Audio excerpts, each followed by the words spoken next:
Joining me now is Jennifer Finney Boylan. She's the PEN America Board of Trustees president. She's a professor. She's an advocate and the author of 19 books, including Good Boy, My Life in 7 Dogs, which we featured as part of our banned book club. Jennifer, great to see you. Thank you for being with us. Hi, Ali. It's great to be back. I'm sorry that we have to talk again and that we have to talk about this, but your report, your important report, found what you call a disturbing normalization of book bans. And I think that flows into this whole idea of people pulling books off the shelf in anticipation of them being challenged. That's the problem, right? Where the behavior has been going on for a long time, but now we're getting ahead of it.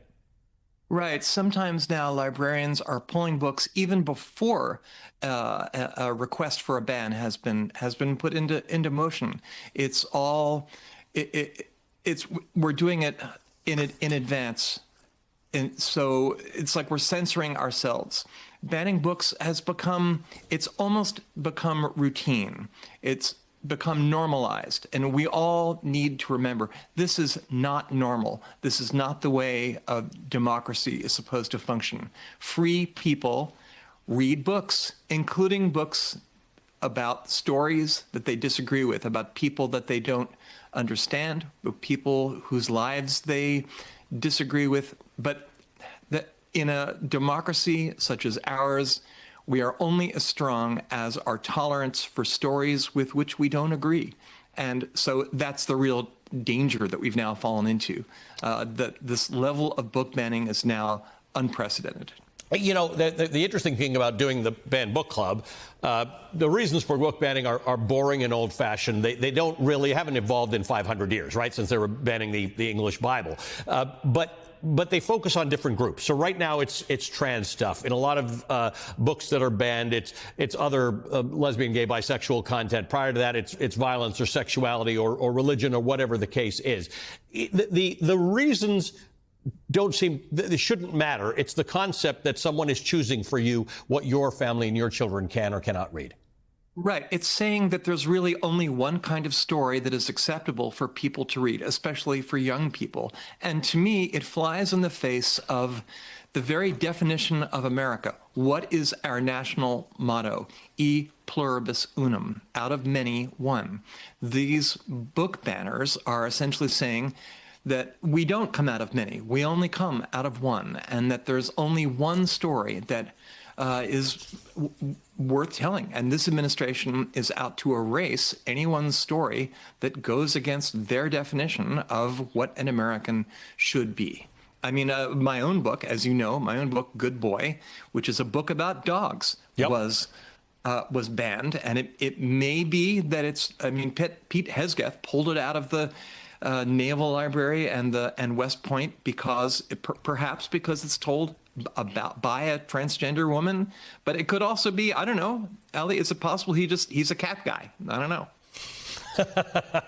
That was good. I didn't see that coming. I want to touch on this on the other side, but the Naval College and West Point are universities. There are people there who are adults, not just adults. There are people who are committing to put their lives on the line in defense of America and carry weaponry. But we're telling them what they should or shouldn't read. We're telling them what kind of stories are part of the American story. And these are not just people who are going to put their lives on the line. They're also our future diplomats. There are soldiers. They are people who will represent America abroad and at home in the years to come. And those people ought to know that there is more than one kind of American. Back with me now is the president of PEN America, Jennifer Finney Boylan. Jennifer, I want to talk about how this affects people who are not just in schools, in colleges, in fact. This week, as part of the administration's campaign to bring colleges in line with Donald Trump's ideology, the Washington Post reported that a select group of universities has been offered secure priority access to federal funding if they adopt conservative priorities. In the proposal sent to 9 schools, including MIT, Dartmouth, Brown, Vanderbilt, University of Virginia, it's titled Compact for Academic Excellence in Higher Education. The schools were asked to pledge allegiance to conservative values and policies, but they're free to develop models and values other than those in the compact if the institution elects to forego federal benefits. Sounds like either a shakedown or a threat or whatever that is. It sounds like a ransom note to me. Yep. And what's the consequence of not paying that ransom is more interference from this administration in the business of educating our young people. Again, this is not normal. This is not how it's supposed to work. And also, this is not what most Americans support. At PEN America, we have found that over 70% of Americans oppose book bans, and that as this all becomes more normalized, people continue to mobilize against this, both at the collegiate level and also in their local libraries. We fully understand, every single author I have on, when confronted with the idea that, oh, maybe somebody's reading this out of context or is too young. Everybody understands there's an age range that makes sense for books, and that's why they want them in libraries and with teachers so that everything can be taught in context. It becomes impossible to understand why universities should be at all involved in this conversation with the government of the United States of America.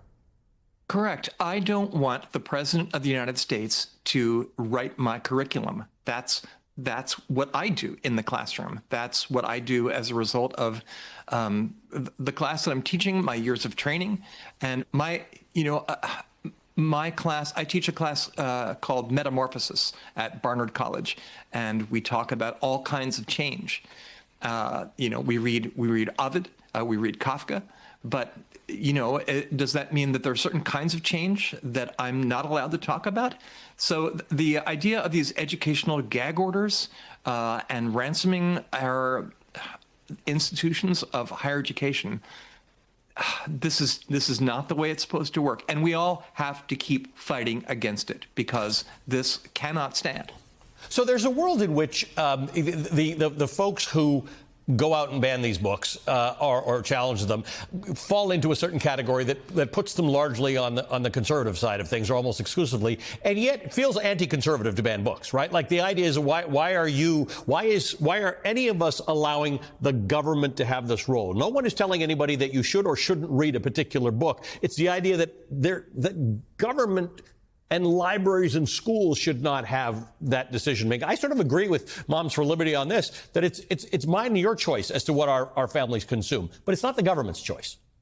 That's right. And individual parents have the right to weigh in on what their children read. That is, at PEN America, we support parents' right to make those decisions. It's not about that. You can choose what your child is going to read, but you can't choose what my child is going to read. And you can't make this blanket statement in which you're erasing not just books, but you're erasing the stories of people's lives. And it's part of this administration's attempt. I call it the peekaboo baby philosophy of government. Remember, like when your children were little, you'd play peekaboo. The idea being that if you can't see something, it doesn't exist. And so by pretending stories like the stories of people like me and people of color and all sorts of people who are in any way different in this administration, in this country, by pretending that we don't exist, it's not as if we suddenly disappear. We're still here. There are transgender people in this country. There are queer people in this country. There are people of color in this country, and they are real. There are immigrants and the children of immigrants in this country, and they are real. And all of our stories are real. And we are as American as anyone else. And we get to be, our stories should be told as part of living in a thriving democracy. This is not democracy. Well, yeah, and I guess that's the point. Like, has not risen to being the top one or two issues on people's agenda, given the craziness of the day. But what's your best argument for people to understand that you have to be on this side of the book banning argument because it is a brick of democracy, a very substantial brick near the base of democracy? Right. One of the things that makes us Americans is our ability to participate in our democracy as educated people. And how do we become educated? By reading books. Occasionally, read a book, and you can read. I mean, how would you feel? How would Republicans feel if if liberals made it banned books by conservatives, if we banned books if we banned the art of the deal, that, as president of PEN America, I want people to read books by conservatives. I want people to read books by read The Art of the Deal. Read Das Kapital by Karl Marx. Read everything, and that's how you become a wise, smart person, and that's the way you can participate in your democracy.